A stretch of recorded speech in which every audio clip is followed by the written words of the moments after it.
ലോകമെങ്ങും നിന്ന് ജനസഞ്ചയങ്ങളെ ആകർഷിക്കുന്ന വാലൻസിയ കത്തീഡ്രലിന്റെ ആകർഷക ഘടകം അവിടെ സൂക്ഷിക്കപ്പെടുന്ന യേശുവിന്റെ കരസ്പർശമേറ്റതും വിശുദ്ധ കുർബാന സ്ഥാപനവേളയിൽ അവിടുന്ന് ഉപയോഗിച്ചതുമായി പരമ്പരാഗതമായി വിശ്വസിക്കപ്പെടുന്ന വിശുദ്ധ കാസയാണ്.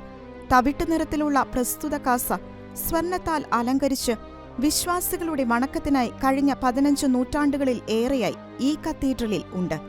പെസഹായെ തുടർന്ന് ക്രിസ്തുവിന്റെ അപ്പസ്തോലന്മാർ പ്രസ്തുത കാസ സൂക്ഷിച്ചതായും പ്രഥമ മാർപ്പാപ്പയായ വിശുദ്ധ പത്രോസും തുടർന്നു വന്ന 23 മാർപ്പാപ്പമാരും ഈ കാസ ദിവ്യബലിക്കായി ഉപയോഗിച്ചിരുന്നതുമായാണ് വിശ്വാസ പാരമ്പര്യം.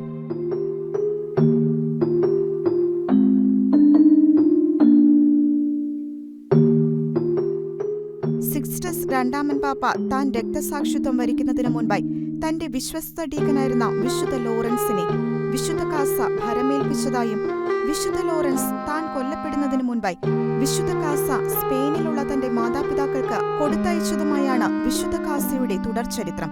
മൂർ രാജാക്കന്മാരുടെയും നെപ്പോളിയന്റെയും യുദ്ധങ്ങളെയും ആഭ്യന്തര യുദ്ധങ്ങളെയും അതിശയകരമായി അതിജീവിച്ച വിശുദ്ധ കാസ സൂക്ഷിക്കപ്പെടുന്ന കത്തീഡ്രലിൽ വിശുദ്ധ കുർബാനയോടുള്ള ഭക്തിയുടെ പ്രകടനങ്ങളുമായി വിശ്വാസികളുടെ വൻ പ്രവാഹമാണ് പീഡാനുഭവ വാരത്തിൽ അനുഭവപ്പെടാറുള്ളത്.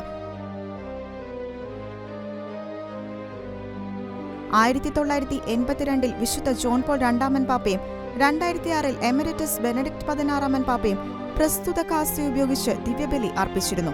ക്രിസ്തുവിന്റെ ഭൗമിക ജീവിതത്തിന്റെ തിരുശേഷിപ്പായും വിശുദ്ധ കുർബാന സ്ഥാപനത്തിന്റെ ചരിത്ര സ്മാരകവുമായാണ് വിശുദ്ധ കാസ കണക്കാക്കപ്പെടുന്നത്.